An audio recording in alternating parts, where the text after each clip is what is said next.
Bismillahirrahmanirrahim. Assalamualaikum warahmatullahi ta'ala wabarakatuh. Alhamdulillahirabbil alamin. Nahmaduhu wa nasta'inuhu wa nastaghfiruh wa na'udzubillahi min syururi anfusina wa min sayyiati a'malina. May yahdihillahu fala mudilla lahu wa may yudlil fala hadiya lahu. Asyhadu anna Muhammadan abduhu wa rasuluh. Allahumma shalli ala sayyidina Muhammad al-fatih lima ughliq wal khatim lima sabaq nasiril haqqi bil haqq wal hadi ila siratikal mustaqim wa ala alihi wa sahbihi haqqa qadrihi wa miqdarihil azim. Amma ba'du. Alhamdulillah, marilah kita sama-sama merafakkan setinggi-tinggi kesyukuran kehadrat Allah kerana pada petang ini kita dapat sama-sama berkumpul untuk saya berkongsi sedikit sebanyak pengisian tazkirah. Ini mana insya-Allah kita boleh ambil pengajaran, ambil iktibar, ambil manfaat. Dan tak dapat banyak pun sikitlah insya-Allah.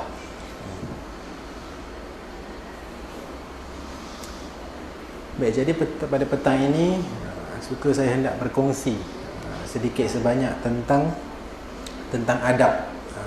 Jadi hari ini adab ada banyak jenis adab lah. Jadi yang saya nak sentuh pada hari ini adalah adab berkaitan tentang makan dan minum. Adab berkaitan makan dan minum. Jadi kenapa adab makan dan minum ni penting? Sebab itulah perkara yang kita lakukan sehari-hari kan? Tiap hari kita makan dan kita minum. Dan jadi apa yang kita makan itu menjadi darah daging. Apa yang kita makan itulah yang kita harapkan memberi kita tenaga dan kekuatan supaya apa? Supaya kita boleh terus beribadah. Dan kalau tak makan kita tak ada tenaga. Kalau tak makan kita tak ada orang kata kudrat untuk membuat apa-apa ibadah. Sebabnya penting untuk kita ambil makanan yang betul. Itu satu hal. Makanan yang betul, makanan yang halal, makanan yang baik kan. Ta'amu halalan thayyiban. Makanlah makanan yang baik, yang halal lagi baik, bukan setakat halal saja tapi kena baik kan. Supaya apa? Supaya dapat kita ambil khasiat, dapat kita ambil manfaat daripada apa yang kita makan dan kita minum. Jadi dalam kita makan dan minum sehari-hari, kita mungkin tak sedar ada adab yang kita tak ambil berat, kita tak ambil cakna kan. Jadi mungkin sebab itu apa yang kita makan itu mungkin tidak memberi manfaat, tapi sebaliknya memberi mudarat pula kepada kita. Jadi itu yang kita takutlah. Baik, jadi pertama-tama adab yang pertama saya nak sentuh iaitu berdoa sebelum memulai makan. Jadi berdoa sebelum kita memulai makan. Seringkali kadang-kadang kita nampak lauk tu sedap, lauk tu menyelerakan, kita tak sempat nak baca doa pun. Kita nampak lauk tu terus ambil, terus ngap saja makan, terlupa nak baca doa. Jadi terdapat hadis tentang perlunya untuk kita membaca doa sebelum makan. Ini telah daripada diriwayatkan oleh Imam At-Tirmizi telah menceritakan kepada kami Abu Bakar bin Muhammad bin Aban sehingga sampai kepada Rasulullah SAW bersabda, apabila salah seorang dari kalian memakan makanan maka ucapkanlah bismillah dengan nama Allah. Jadi kalau lebih bagus kita baca doa makan lah. Allahumma barik lana fima razaqtana wa qina azabannar. Tapi kalau tak sempat nak baca doa makan, memadai dengan kita hanya membaca bismillah. Ini dengan menyebut nama Allah ketika hendak makan. Dan jika kita lupa, maka hendaklah kita mengucapkan bismillahi awaluhu wa akhiruhu. Kan? Sesungguhnya dengan nama Allah pada awal dan akhirnya. Jadi itulah yang mungkin kita kadang-kadang sering terlupa. Tapi saya rasa baca doa ni insya-Allah semua tahulah. Itu adab yang mula-mula sekali tentang makan. Dan adab yang kedua pula iaitu makan hendaknya jangan berlebihan. Makan hendaknya jangan berlebihan, iaitu yakni dengan secukupnya sahaja. Tidak terlalu kenyang dan tidak pula terlalu ataupun dalam keadaan lapar saat kita selesai makan. Maksudnya apa? Kat sini kita kenalah makan dengan bersederhana. makan dengan bersederhana. Bukan kita makan tu sampai orang kata makan terlalu banyak sampai tak boleh bangun. Tu terlampau kenyang. Dan bukan pula kita makan tu lapar kita tu tak hilang. Jadi biarlah orang kata sekadar kita alas perut kan. Alas perut, lapar tu hilang. Dan kenyang tu tidaklah terlalu kenyang. Dan Nabi Rasulullah sallallahu alaihi wasallam pernah bersabda, sesungguhnya seorang mukmin itu makan dari satu usus, sedangkan orang kafir makan dengan 7 usus. Tu kata nak cakap beza kita dengan orang kafir, iaitu kita makan ni beralas. Beralas maksudnya makan kita tu sederhana. Bukan kita makan sampai tak muat perut kan. Tu orang kata satu perut itu kita kena bahagi 3, iaitu satu untuk makanan, satu untuk air, dan satu lagi untuk udara. Jangan satu perut tu kita sumbat semua dengan makanan. Jadi tidak ada ruang untuk isi air, tidak ada ruang untuk udara. Jadi jangan sampai macam tu. Jadi itulah, kita makan jangan terlalu berlebihan. Makan berlebihan pun akan membawa mudarat. Sebab apa? Tubuh badan kita ni akan susah nak proses usus kita, perut kita akan susah nak proses makanan. Sebab apa? Terlalu banyak makanan di dalam perut. Jadi kalau makanan dalam perut tu sederhana, maka perut kita ni boleh hadam dengan cara yang baiklah. Hadam dengan efektif. Baik, adab yang seterusnya iaitu hendaknya makan bersama-sama atau berjemaah. Hendaknya makan bersama-sama atau berjemaah. Dengan apa? Maka akan diberi berkat. Berkat maksudnya barakah daripada Allah. Telah menceritakan kepada kami Ibrahim bin Musa sampai kepada Rasulullah sallallahu alaihi wasallam. Rasulullah bersabda, wahai Rasulullah, sungguhnya kami makan dan tidak merasa kenyang. Ini sahabat tanya, ya Rasulullah, sungguhnya kami makan dan tidak merasa kenyang. Jadi Rasulullah bersabda, kemungkinan kalian makan sendiri-sendiri. Jadi mereka menjawab, ya. Jadi Nabi bersabda lagi, hendaklah kalian makan secara bersama-sama ataupun berjemaah. Kemudian sebutlah nama Allah, maka kalian akan diberi berkah padanya. Itu Nabi sarankan untuk kita ni makan berjemaah. Jadi paling kurang kita makan berdua lah kan? Makan seorang-seorang ni itulah kata bagian berkahnya kurang. Kalau 2 orang berkahnya lebih banyak. Jadi insya-Allah makanan yang kita makan itu lebih diberkati oleh Allah insya-Allah. Jadi sesiapa yang makan seorang-seorang tu janganlah makan seorang-seorang lagi lepas ni, ajaklah kawan-kawan. Kata jomlah kita makan sama-sama, teman saya makan. Kan? Supaya apa? Kita nak ambil berkah ni. Baik, adab yang seterusnya iaitu hendaknya makan dengan tangan kanan. Hendaknya makan dengan tangan kanan dan tidak mengambil makanan yang jauh jaraknya dari hadapan kita. Ini makan dengan tangan kanan ni ada riwayat juga kan? Rasulullah sallallahu alaihi wasallam bersabda, wahai ghulam, dia cakap dengan ghulam sahabat Nabi, bacalah bismillah, kemudian makanlah dengan tangan kananmu dan makanlah apa yang ada di hadapanmu.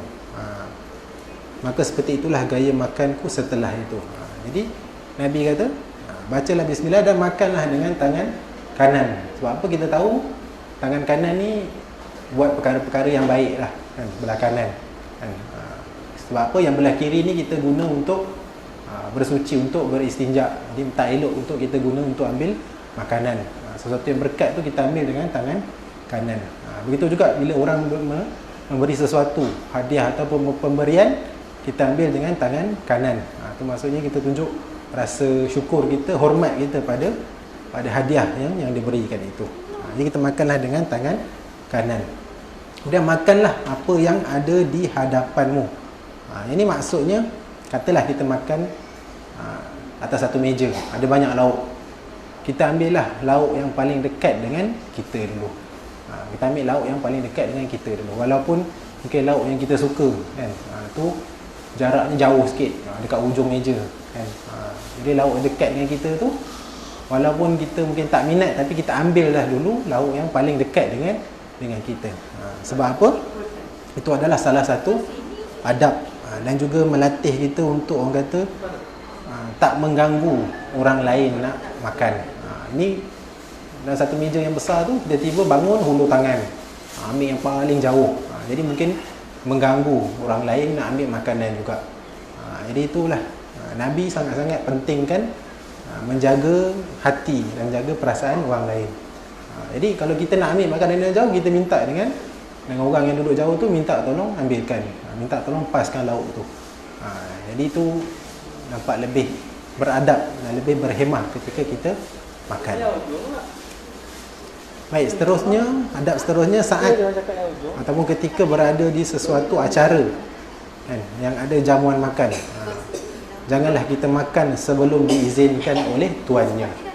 Ini maksudnya kalau kita pergi satu majlis lah, majlis kenduri ke, majlis makan-makan ke, mesti ada orang yang jemput kita. Orang yang jemput kita itulah tuan rumah tu, ataupun empunya majlis tu.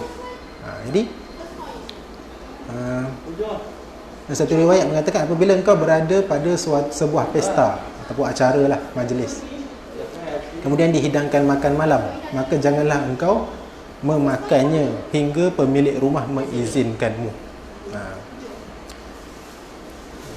Namun dalam keadaan tertentu seperti majlis perkahwinan yang sudah menyediakan makanan untuk diambil para tetamu, tidaklah mengapa jika tidak menunggu izin dari tuan rumah, kerana makanan yang sudah disiapkan oleh tuan rumah adalah sebagai tanda telah diizinkan untuk tetamu untuk memakannya. Jadi itulah, bila kita datang satu majlis kan, terikutilah acara majlis tu. Katalah majlis kenduri doa selamat. Jadi kita pergilah, datang, kita baca doa ikut majlis tu, baca yasin, tahlil dan sebagainya. Kemudian bila tuan rumah jemputlah para hadirin semua makan, barulah kita makan. Jangan orang tengah baca doa kita dah makan, start makan. Orang tengah tahlil lagi, yasin tak habis lagi, kita dah ambil makanan. Jadi itu tidak beradab. Jadi bila tuan rumah mempersilakan makan, barulah kita boleh makan. Maksudnya dengan kita menghormati tuan rumah tu. Kecuali majlis macam majlis perkahwinan kan, kita datang-datang makanan dah sedia terhidang. Kadang-kadang tuan rumah pun sibuk nak layan tetamu yang lain, bersalaman dan sebagainya. Jadi makanan yang telah ada tu kita boleh makan dulu tanpa minta izin daripada tuan rumah. Sebab apa? Makanan tu memang telah dihidangkan. Tapi kalau majlis macam doa selamat, kenduri, tahlil ke, baca yasin ke, tunggu tuan rumah mempersilakan jemput makan, barulah kita makan. Baik, kemudian yang keenam. Jadi adab yang keenam ni kita jarang ataupun kita jarang dengar, iaitu memulai makan dari tepi pinggan. Dari tepi pinggan. Ada satu riwayat, apabila salah seorang di antara kalian makan makanan, maka janganlah ia makan dari atas pinggan. Maksudnya daripada tengah makanan, jangan kita ambil. Kalau katalah dalam satu pinggan tu kita letak nasi, ada lauk di sekeliling, janganlah kita ambil dekat tengah-tengah pinggan tu. Jadi kita ambil daripada tepi pinggan. Kita ambil daripada tepi pinggan. Kerana apa? Sesungguhnya berkah turun daripada atasnya. Berkah turun daripada atasnya. Dengan maksud berkat itu turun daripada atas mengalir ke bawah. Jadi kalau kita ambil daripada tengah-tengah, berkah itu tidak mengalir ke tepi. Jadi kalau kita ambil daripada tepi, sudah tentu berkah itu telah mengalir ke tepi. Itu maksud dia. Maksudnya kita ambil di hujung pinggan tu, jangan terus-terus ambil dekat tengah-tengah tu. Jadi bila yang tepi tu dah habis, barulah kita sedikit demi sedikit ambil bahagian makanan yang berada di tengah. Baik, kemudian tentang makanan yang Nabi sukai, iaitu Rasulullah sallallahu alaihi wasallam menyukai makan labu. Makan labu. Diriwayatkan daripada Anas bin Malik, seorang penjahit mengundang Rasulullah sallallahu alaihi wasallam untuk menghadiri makan yang telah ia buat. Lalu Anas berkata, lalu aku pergi bersama Rasulullah menghadiri majlis makan tersebut. Kemudian makanan tersebut didekatkan kepada Rasulullah, yang berupa daripada roti terbuat daripada gandum serta kuah yang padanya terdapat labu. Jadi aku melihat Rasulullah mencari-cari labu yang ada di mangkuk ataupun pinggan tersebut. Maka semenjak itu aku suka makan labu. Jadi kata Nabi ni salah satu makanan yang dia suka adalah labu. Jadi bila mana kita pun menyukai makan labu dengan niat mengikuti sunnah Rasulullah, maka kita akan dapat pahala. Baik, adab yang seterusnya iaitu sunnah memakan kurma segar bersama ini nama bahasa Arab lah, kitsa ataupun sejenis timun. Ini riwayat ni dia kata saya pernah melihat Nabi makan kurma segar bersama kitsa. Ni sejenis timun. Jadi kita wallahu a'lam lah. Timun tu bentuk dia macam jenis yang macam mana, timun Jepun ke, timun Cina ke, timun air ke kan. Tapi salah satu makanan yang Nabi pernah makan. Kemudian seterusnya iaitu sunnah memakan kurma ajwa sebanyak 7 biji setiap hari. Ini biasalah kita dengar riwayat siapa yang makan 7 biji kurma ajwa, maka pada hari itu dia tidak akan terkena racun ataupun sihir. Tapi dekat sini kat Malaysia ni lah, kurma ajwa lah kurma yang paling mahal.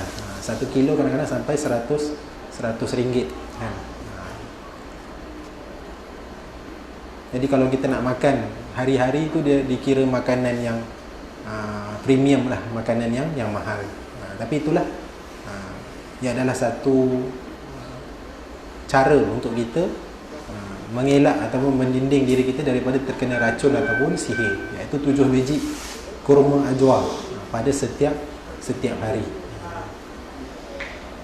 Baik, kemudian adab seterusnya hendaknya makan dan minum dengan tangan kanan, kerana syaitan makan dan minum dengan menggunakan tangan kiri. Jadi kalau kita nak makan, hendaknya ia makan menggunakan tangan kanan, dan apabila minum hendaklah ia minum dengan tangan kanan. Dan sesungguhnya syaitan itu makan dan minum menggunakan tangan kiri. Jadi kalau kita makan menggunakan tangan kiri, itu maksudnya kita ikut cara syaitan makan. Begitu juga dengan minum. Jadi biasakanlah. Kadang-kadang kita biasa memang kita makan guna tangan kanan, tapi kadang-kadang kita terambil air cawan menggunakan tangan kiri. Jadi lepasnya kita gunalah tangan kanan untuk minum juga. Ada pun yang kidal, bagi orang yang kidal lah, yang terbiasa guna tangan kiri, hendaklah dia melatih tangannya untuk membiasakan guna tangan kanan, dan diusahakan semampunya. Kalau kidal yang teruk sangat, tak pernah guna langsung tangan kanan, hendaklah dia berusaha untuk menggunakan tangan kanan. Baik, seterusnya adab seterusnya hendaknya mengajak orang lain untuk ikut makan apabila makanan mencukupi. Jadi diriwayatkan, barang siapa memiliki makanan cukup untuk 2 orang, maka ajaklah orang yang ketiga. Dan jika ia memiliki makanan yang keempat, hendaklah mengajak orang yang kelima atau keenam. Jadi bila makanan tu kita rasa cukup banyak, kita cuba ajak lagi orang lain. InsyaAllah semua akan dapat rasa rezeki yang ada tu. Orang kata sikit sama sikit, banyak sama banyak. Jangan yang sikit buang kerekut kan. Kadang-kadang contoh kita biasa makan dekat masjid, satu talam memang kita biasa diperuntukkan untuk 4 orang. Tapi mungkin disebabkan hari itu lauk sedap lah pula, biryani kambing contohlah. Jadi dia duduk satu talam tu 3 orang saja ataupun 2 orang saja. Bila tanya ada orang tak, dia kata ada, padahal tak ada orang pun. Ada maksudnya masih ada lagi ruang untuk makan. Tapi disebabkan mungkin lauk tu dia suka. Jadi dia katalah, tempat ni dah ada orang, padahal tak ada orang. Dia nak ambil bahagian orang lain. Jadi tak eloklah macam tu. Jadi bila kata makanan itu untuk 2 orang, kita ajaklah orang yang ketiga, insyaAllah cukup. Baik, seterusnya janganlah berlebih-lebihan saat makan, kerana Allah tidak menyukai orang yang berlebih-lebihan. Ini dalam Al-Quran pun ada, iaitu surah Al-A'raf ayat 31, makan dan minumlah, tetapi jangan berlebihan, sesungguhnya Allah tidak menyukai orang yang berlebih-lebihan. Dia bukan setakat makan lebih je, tapi kalau kita beli makanan yang terlalu banyak pun kan, kita nak makan 2 orang ni, tapi kita beli sampai 10 jenis lauk. Bila? Ini biasa berlaku ketika bazar Ramadan lah. Bazar Ramadan. Kita nak makan beberapa orang ya, tapi kita beli semua jenis lauk kan. Sebab apa? Nafsu. Nafsu kita tengok, oh ni sedap, tengok tu sedap, semua sedap, alah semua dia beli. Tapi perut ada berapa? Seorang ada satu perut aja. Jadi nak isi makanan yang banyak-banyak tu tak boleh kan. Jadi bila tak habis makan membazir, bila tak habis makan bazir, tak boleh makan buat apa? Buang. Jadi itulah jadi sahabat syaitan. Jadi janganlah kita membeli makanan terlalu banyak, dan janganlah kita makan pula terlalu banyak. Sebab apa? Dia menjadi sahabat syaitan. Baik, adab seterusnya, biasakanlah untuk memberi makanan kepada orang yang kelaparan. Contohnya seperti mereka yang suka meminta-minta atau semacamnya. Semoga Allah jadikan amal ibadah buat kita. Jadi dalam riwayat Al-Bukhari, Nabi pernah bersabda, berilah makan kepada orang yang kelaparan. Jadi kita boleh jadikan ini sebagai salah satu kita punya ibadah lah kan. Sedekah kita, amal jariah kita, bila mana kita jumpa orang yang dalam kelaparan, kita memberi dia makan. Orang susah ke, pengemis ke kan, kelandangan ke kan. Jadi kita tahu dia kelaparan, kita berikanlah dia makanan. Dan insya-Allah Allah akan jadikan itu sebagai salah satu amal ibadah kita, amal jariah kita. Dan insya-Allah ada pahala buat kita. Baik, seterusnya mengajak pembantu yang memasakkan makanan untuk makan bersama tuan ataupun majikannya. Ini dari riwayat ini Nabi SAW bersabda, jika seorang dari kalian didatangi pembantunya dengan membawa makanan, katakanlah ni tukang masak lah, chef ke, lantas dia tidak mengajaknya duduk makan bersamanya, hendaklah dia berikan kepadanya satu suap atau dua suap, atau satu makanan atau dua makanan, kerana dia yang mendapatkan panasnya ketika masak, dan disebabkan dia pula makanan itu dapat dihidangkan. Jadi sebab apa? Sebab kita nak makan ni ada orang yang masak, katalah tukang masak kan? Jadi kita ajaklah sekali tukang masak tu makan dengan kita. Tapi janganlah buat macam benda ni dekat restoran pula kan. Kita tahu kita dah order makanan, lepas tu tukang masak tu datang hantar makan, kita ajak pula tukang masak tu makan sekali dengan kita. Kalau dia dah makan dengan kita, orang lain nak makan apa kan? Orang lain nak makan apa? Orang lain pun nak ada makanan juga yang perlu dimasak oleh tukang masak tadi. Tukang masak dah duduk makan dengan kita, maka orang lain pula tak dapat makan. Ini contoh kalau kita di rumah lah, katalah kita ada bibi kan, minta tolong masak, kita ajaklah dia makan sekali dengan kita. Kalau kita tak ajak dia makan dengan kita pun, kita berikanlah, dia kata satu suap atau dua suap, atau satu makanan atau dua makanan. Sebab apa? Sebab waktu masak tadi, dialah yang bersusah payah kan? Dialah yang terkena hangat ataupun panas. Tengah masak, dapur kan panas. Tukang masak ni yang merasai kepenatan memasak. Tukang masak ni yang merasai kepanasan dapur. Dan sebab tukang masak tu jugalah kita dapat makanan. Jadi apalah salahnya kita bagi sikit makanan kita pada tukang masak tu. Dan lagi bagus kalau kita dapat ajak dia makan sekali dengan kita. Inilah yang selalu berlaku bila mana zaman sekarang ni, tukang masak makan makanan lain, majikan ataupun tuan rumah makan makanan lain. Yang sedap-sedap semua bagi tuan rumah atau bagi dekat majikan atau bagi dekat tuan. Tapi yang makanan yang biasa-biasa, yang murah-murah, itulah yang tukang masak ataupun orang gaji makan. Baik, kemudian adab seterusnya, janganlah mencela makanan. Janganlah mencela makanan. Diriwayatkan oleh Abu Hurairah radhiyallahu anhu berkata, Nabi SAW tidak pernah mencela makanan sekalipun. Jika beliau berselera, maka beliau memakannya, dan bila tidak suka, maka beliau meninggalkannya. Jadi itu kata, bila kita suka makanan tu, kita makan. Suka kita makan. Tapi kalau tak suka, jangan kita mencela makanan. Diam saja, tak nak makan, kita tinggalkan saja makanan tu. Jangan kita banyak komen pula kata makanan ni tak sedap, makanan ni tawar, makanan ni masin, makanan ni kurang garam, makanan ni macam-macam lah komen kita. Tak perlu kata apa-apa. Tinggal saja makanan tu kalau tak suka. Tapi kalau suka, makanlah. Baik, adab seterusnya, makanlah dengan 3 jari. Diriwayatkan oleh Imam Muslim, sungguhnya Rasulullah sallallahu alaihi wasallam makan dengan 3 jari, iaitu apa? Ibu jari, jari telunjuk dan jari tengah. Kita je yang biasa makan sampai 5 jari ni. Jadi bila kita makan guna 5 jari, maka banyaklah bahagian tangan kita yang kotor. Sebab tu zaman dulu, zaman sahabat, zaman Nabi dulu, bila mereka makan, mereka tak perlukan air untuk basuh tangan. Sebab apa? Dia makan guna 3 jari saja. Makan guna 3 jari saja. Jadi jari yang kotor tu, terkena sisa makanan tu hanyalah 3 jari. Jadi bila tak ada air, apa yang mereka buat?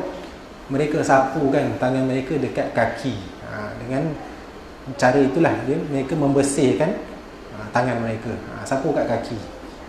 Jadi kita kena tahu, zaman dulu diorang makan apa? Makan roti kering, roti keras tu kan. Tak ada makanan berkuah macam kita.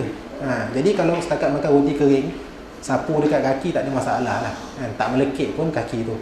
Tapi kalau kita dekat Malaysia ni, kita makan kari, makan masak lemak, makan asam pedas, makan berkuah semua, takkanlah kita nak sapu makan apa tangan kita tu dekat kaki kan. Habislah melekit, kotor lah kaki kita tu. Bukan tangannya kotor, kaki pun kotor, satu badan semua kotor. Jadi tengoklah kesesuaian apa yang kita makan tu. Jadi itulah sunnahnya Nabi makan menggunakan 3 jari sahaja. Baik, adab seterusnya, jangan meniup makanan dan minuman meskipun keadaan makanan dan minuman itu dalam keadaan panas. Jadi daripada Abu Sa'id Al-Khudri diriwayatkan bahawa Nabi Rasulullah SAW melarang meniup ke dalam minuman. Melarang meniup ke dalam minuman. Jadi inilah yang kita dengar daripada kajian sains yang terbaru ni, apabila mulut kita ni mengeluarkan karbon dioksida kan. Jadi bila kita tiup ke dalam air ataupun makanan, jadi percampuran bahan kimia tu menjadikan makanan itu tak elok lah kan, dari segi sainsnya. Jadi itulah yang Nabi larang, iaitu melarang meniup ke dalam makanan kalau makanan tu panas. Jadi kalau makanan tu panas macam mana? Tunggulah makanan tu sejuk. Tunggulah makanan tu sejuk sehingga kita boleh makan. Maksudnya bukanlah keluar daripada kuali terus-terus kita nak makan, memang tak boleh makan lah. Dan kita dilarang untuk meniup. Nak makan macam mana? Tunggu sampai makanan tu sejuk. Kadang-kadang bukan lama sangat pun, 5 minit, 10 minit makanan tu dah boleh kita makan. Baik, seterusnya, adab seterusnya iaitu menjilat jari setelah selesai makan, kerana kita tidak tahu makanan mana yang ada berkatnya. Jadi Rasulullah SAW makan dengan 3 jari dan menjilat tangan sebelum beliau membersihkannya. Tambah pula dalam riwayat Bukhari, kerana dia tidak tahu makanan mana yang ada berkahnya. Jadi dalam setiap makanan yang kita makan ada berkatnya kan? Jadi dalam satu pinggan nasi agak-agak ada berapa biji beras, ada berapa biji nasi dalam tu. Jadi kita tak tahu dalam biji beras atau biji nasi yang mana yang terdapat yang Allah berikan berkah. Sebab tu jangan kita membazir makanan kan. Kalau kita adalah terjatuh 2-3 butir nasi, jadi kita kutip 2-3 butir nasi itu kita makan. Mungkin 2-3 butir nasi itulah yang ada berkat. Jadi kita makan tu biarlah sampai licin. Janganlah kita makan kata bersepah-sepah ataupun makan kata remah ni makan bersepah lah. Jadi kita makan tu biarlah makan sampai bersih, sampai licin. Janganlah tinggalkan walau setitik beras pun. Kerana apa? Ibarat setitik peluh petani. Itulah, bukan setakat setitik peluh petani, tapi disebabkan kita tak nak kehilangan berkat daripada makanan yang tertinggal tu. Jadi menjilat jari sebab apa? Sebab mungkin makanan tu, sisa makanan tu yang melekat dekat jari, itulah yang terdapat berkahnya. Jadi kalau kita makanan tu kita yang melekat dekat jari tu kita terus basuh, maka hilanglah berkat tu, dah tak dapat makan lah. Tapi sebelum kita basuh tangan tu, kita jilat dulu jari, bersihkan dulu. Salah satu sebab apa? Sebab memudahkan kita nak basuh tangan nanti. Tak perlu pakai banyak air. Itu salah satu rasionalnya. Baik, seterusnya perhatikan tentang kebersihan makanan yang akan kita makan. Kerana apa? Kesihatan sangat penting dijaga, dan salah satunya dengan menjaga makanan untuk tidak makan sembarangan. Jadi tentang kebersihan lah. Kalau kita pergi tempat makan lah, kalau kita tengok tempat makan tu bersih kan. Sama sekarang ni kita tengok restoran, kalau dia ada cok apa, A. A tu maksudnya kualiti kebersihan, kedai itu bersih lah kan. Kalau B mungkin kurang bersih. Jadi kalau kedai itu bersih, insya-Allah kita yakin dengan apa yang kita makan. Tapi kalau kita makan dekat mana, tepi lorong kan, belakang kedai kan, tepi longkang dan sebagainya kan, dan kita tahu tepi longkang ni lalu tikus lah kan, kebersihan kadang-kadang tak memuaskan. Jadi janganlah kita pergi makan dekat tempat tersebut. Tapi itulah, kadang-kadang yang belakang lorong dekat tepi longkang ni lah yang sedap kan. Kedai mamak dekat warung tepi longkang itulah yang sedap. Yang kedai restoran yang ada sijil A tu, yang tu kita tak nak masuk sebab dia kurang rasa sedap. Dia selalu macam tu kan? Selalu macam tu. Tapi itulah, kalau kita yakin apa yang kita makan tu bersih, maka makanlah. Tapi kalau kita tengok tempat tu tidak memuaskan, maka janganlah kita makan dekat tempat tersebut. Sebab apa? Takut akan mendatangkan mudarat. Nanti keracunan, sakit perut dan sebagainya, kita juga yang susah. Baik, seterusnya jangan makan sambil bersandar. Jadi Rasulullah bersabda, aku tidaklah makan sambil bersandar. Dan ada juga mengatakan apabila makan sambil bersandar adalah cara makan orang yang sombong. Dan ada juga mengatakan tidaklah beradab apabila makan sambil duduk miring dan bertumpukan satu tangan. Jadi itulah. Tapi nak buat macam mana? Setiap restoran yang kita makan sekarang ni, kita duduk atas kerusi yang ada tempat sandar. Dia bukan apa. Kalau kita tengok logiknya dekat sini, kalau kita duduk makan di tempat yang apa, yang ada kita boleh sandar, kita akan duduk dengan lebih lama. Sebab apa? Sebab kita rasa selesa. Selesa dengan kerusi tu. Boleh sandar. Jadi bila kita selesa dengan tempat duduk tu, kita akan duduk dengan lebih lama. Sedangkan kita nak makan ni kejap kan. Makan 10 minit dah selesai dah. Tapi disebabkan ada kursi sedap pula boleh sandar, kita duduk setengah jam. Habis satu makanan, kita order satu lagi makanan. Habis satu, kita order lagi satu makanan. Jadi itu akan membuatkan kita duduk makan dengan lebih lama. Sedangkan tak perlu pun kita duduk lama-lama.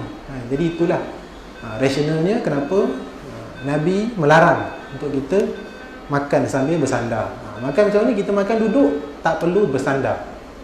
Jadi kita akan duduk sekejap je. Habis makan terus bangun, sambung buat kerja lain. Baik, kemudian adab seterusnya, jangan makan daripada bekas emas dan perak. Jangan makan daripada bekas emas dan perak. Sebab apa? Sebab itu adalah perhiasan.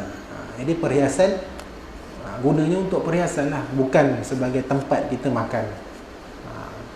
Jadi siapa yang makan guna pinggan, mangkuk cawan perak ni, siapa? Fir'aun.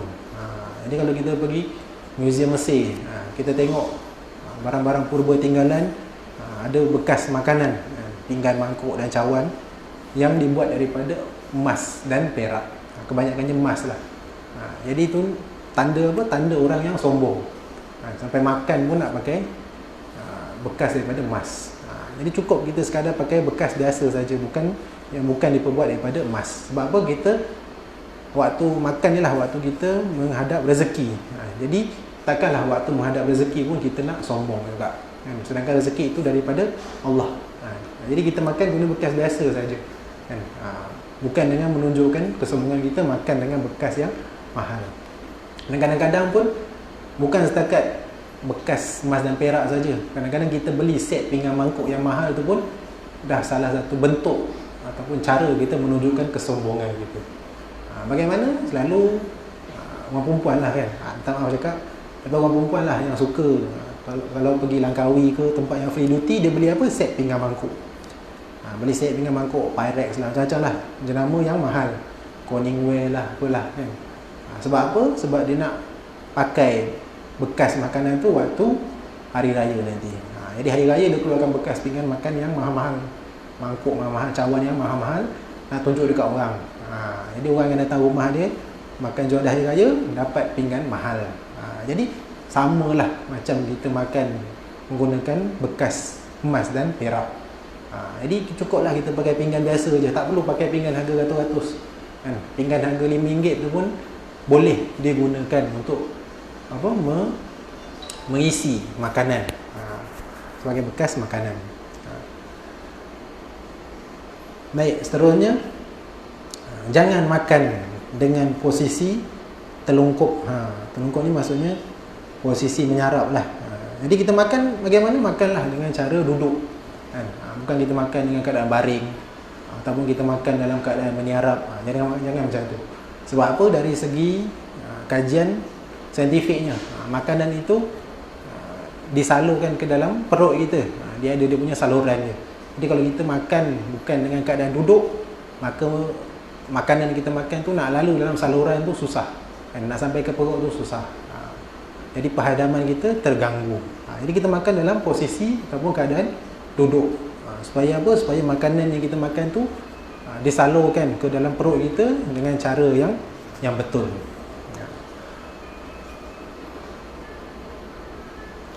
Baik, seterusnya setelah selesai makan, maka bacalah doa. Jadi tu lah, sebelum kita makan kita baca doa, selesai makan pun kita baca doa. Jadi banyak macam doa yang kita boleh makan. Macam-macam doa kita boleh makan, macam-macam doa yang kita boleh baca. Jadi dari riwayat ni daripada Abu Umamah bahawa Nabi Rasulullah SAW ketika selesai makan, beliau membaca alhamdulillahi katsiran tayyiban mubarakan fih kan, ghairu makfiyan wala muwadda'in wala mustaghnan anhu rabbana. Jadi kalau kita tak mampu baca doa panjang, kita baca doa pendek alhamdulillah pun cukup. Alhamdulillahil-aziz atau amana wa sakana wa ja'alna minal muslimin pun dah cukup kan? Sebagai salah satu tanda pujian kita kepada Allah yang memberi kita makan dan minum. Moga dengan apa yang kita makan dan minum tu dapat memberikan manfaat, dapat kita beribadah kan. Baik, kemudian ada sebenarnya sesudah makan hendaknya mencuci tangan sampai bersih, yakni sampai hilang bau makanan di tangannya. Jadi hadis yang diriwayatkan oleh Abu Daud, barang siapa tidur tetapi tangannya masih bau makanan dan belum dicuci, lalu ia terkena sesuatu, maka janganlah ia mencela kecuali dirinya sendiri. Jadi bila kita makan kadang-kadang bau makanan itu melekat dekat tangan kita.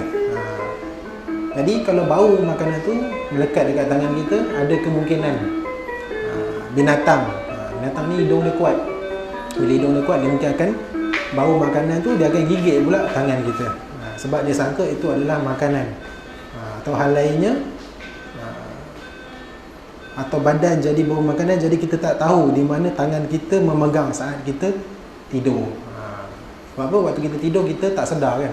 Jadi tangan kita yang masih tak bersih tu, kita pegang apa kita tak tahu waktu kita tidur. Jadi itulah, bersihlah, cucilah tangan tu sampai bersih sehingga hilang bau makanan. Tapi memang ada makanan yang susah betul nak hilang bau dia. Contoh apa? Masak lemak tempoyak, memang kuat betul bau dia. Kita cuci pakai sabun 3 kali pun bau dia susah nak hilang. Baik, dalam hal yang lain, adab setelah makan iaitu bersiwak, bersugi atau berkumur-kumur untuk menghilangkan bau makanan di mulut. Tadi kita bersihkan tangan, jangan sampai ada tertinggal bau melekat di tangan. Dan di mulut pula kita kena cuba juga untuk membersihkan mulut daripada dan menghilangkan bau makanan di mulut.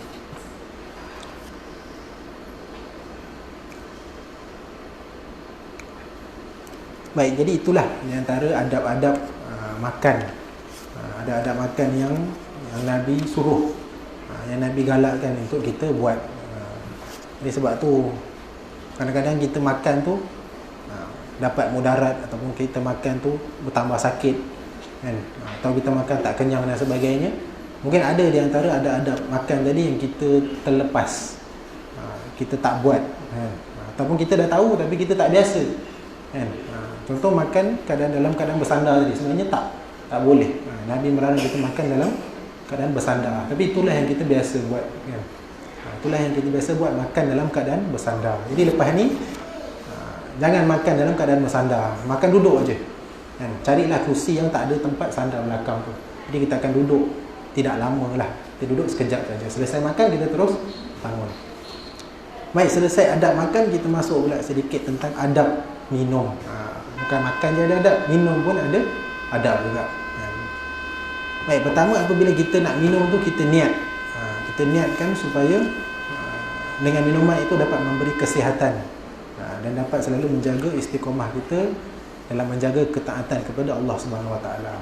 Jadi biasa kita minum yang ada doa khusus seperti minum air zam-zam. Itu memang kita biasa dengar lah. Kita nak minum air zam-zam, kita akan baca doa khusus, kan? Tapi takkan nak tunggu air zam-zam je. Air biasa pun kita boleh niat untuk memberikan kesihatan. Semoga dengan niat itu, apa yang kita minum itu dapat memberikan kesihatan kepada tubuh badan kita. Kalau doa minum air zam-zam tadi apa? Allahumma inni a'udzubika Allahumma inni ilman nafi'an wa rizqan wa shifaan min kulli da'in wa sakami bi rahmatika ya arhamar rahimin. Itu doa baca ketika minum air zam-zam. Allahumma inni as'aluka ilman nafi'an. Pendek pun tak apa. Baik, niat sebelum minum, kemudian bacalah doa. Paling kurang bacalah bismillah, kan? Sebelum minum. Sama juga macam sebelum makan. Dan lagi jangan minum daripada bekas emas dan perak. Sama juga macam makan. Jangan makan dalam bekas emas dan perak. Minum sama juga. Jangan kita makan, jangan kita minum menggunakan cawan atau gelas emas dan perak. Sebab apa? Dia menyerupai Fir'aun. Jadi Nabi bersabda, barang siapa minum dengan bekas emas dan perak, kan? Cawan ke gelas ke pinggan yang dibuat daripada emas dan perak, maka sebenarnya dia sedang menggodok api neraka di dalam perutnya. Hadis riwayat Muslim. Barang siapa minum dengan bekas emas dan perak, maka sebenarnya dia sedang meletakkan api neraka di dalam perutnya. Auzubillah min zalik. Baik, kemudian adab seterusnya haram meminum khamar. Khamar ni minuman keras lah, arak, dan semua yang berhubungan dengannya. Yang kenapa? Semua yang berhubungan dengannya sudah didoakan laknat. Didoakan laknat. Sebab apa? Khamar itu arak lah, minuman keras. Bir ke, whisky ke dan sebagainya. Yang sejenis dengannya, yang memabukkan. Bukan setakat minuman itu saja laknat, tetapi semua yang terlibat dengan minuman tersebut telah didoakan laknat. Orang yang jual, dia tak minum, dia jual dia, sama juga. Orang yang buat, dia tak minum, dia buat. Katalah dia sediakan botol atau dia pelekat label arak tu, kan? Ataupun orang yang mengangkut, orang yang hantar, orang yang transport arak dan sebagainya, semua telah didoakan laknat. Sebab tu kalau kita tengok ada anak Melayu kita yang kerja di KK, Pasar Raya KK, ataupun 7-Eleven. Kita tahu 7-Eleven dan KK ada jual arak, kan? Jadi kalau boleh janganlah kerja di tempat tersebut. Sebab apa? Sebab dia jual arak, kan? Carilah kedai yang tidak ada kena-mengena langsung dengan penjualan arak. Sama juga macam kerja bawa lori. Kerja bawa lori, kita nak ambil rezeki yang halal. Tapi kalau kita bawa lori apa? Lori Carlsberg, kan? Sama jugalah, kan? Didoakan laknat ke atasnya. Ini sebelum kita kerja tu, kita tengok dulu apa pekerjaan yang kita buat tu, apa benda yang kita bawa, apa benda yang kita bawa, apa benda yang kita angkut, apa benda yang kita sediakan, kan? Jadi apa? Kenapa? Sebab peminum minuman keras, yang minum arak ni tidak diterima solatnya selama 40 hari.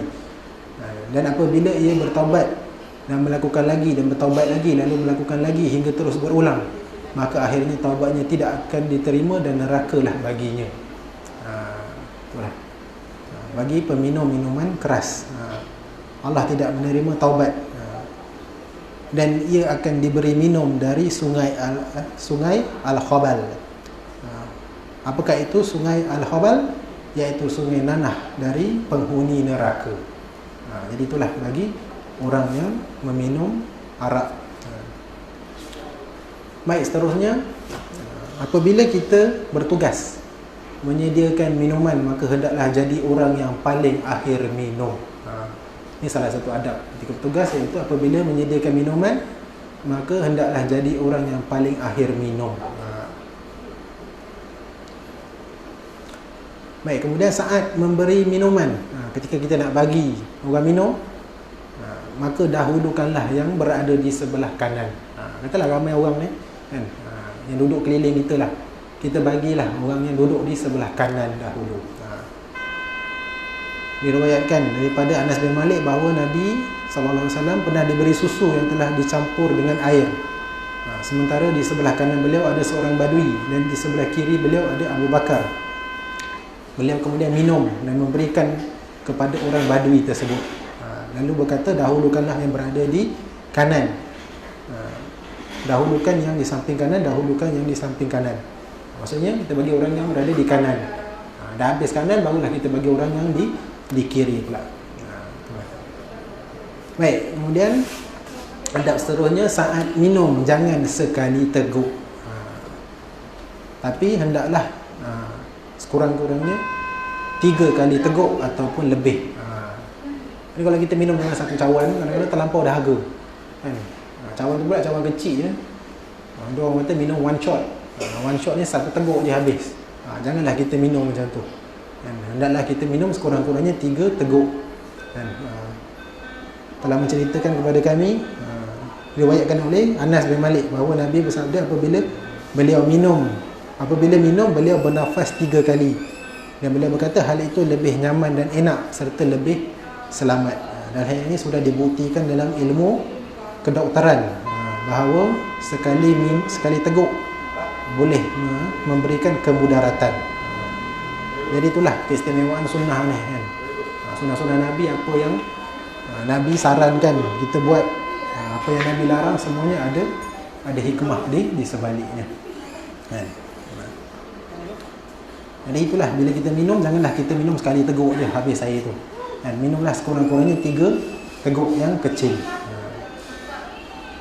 Kemudian minumlah dari tangan kanan. Sama juga macam kita makan, hendaklah kita makan guna tangan kanan, kita minum pun gunakan tangan kanan. Kemudian jangan minum sambil berdiri. Daripada hadis riwayat Muslim, janganlah seorang dari kalian minum dengan berdiri.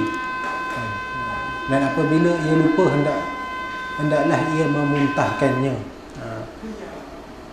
Jadi sebaiknya kita minum dalam keadaan duduk kan. Kalau tak ada kursi nak duduk, kita turunkan badan kita, mencangkung pun tak apa, berdiri. Kemudian janganlah bernafas di dalam gelas. Apabila salah seorang dari kalian minum, janganlah ia bernafas dalam gelas. Dan jika mahu bernafas pun, hendaklah dijauhkan gelas agar nafas itu tidak masuk ke dalam gelas. Dan itulah daripada kajian sains dan sebagainya, apabila kita bernafas ni keluar karbon dioksida. Apabila karbon dioksida bercampur dengan air kan, air itu dia menjadi lain, dia punya molekul dia kan, dan mungkin tidak bagus, tidak baik untuk tubuh badan kita. Kemudian janganlah minum berlebih-lebihan. Sesungguhnya Allah tidak menyukai orang yang berlebih-lebihan.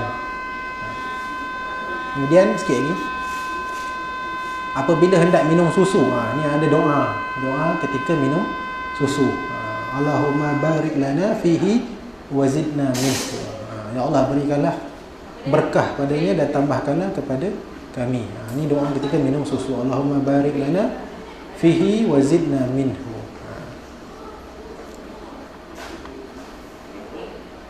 Baik, satu lagi,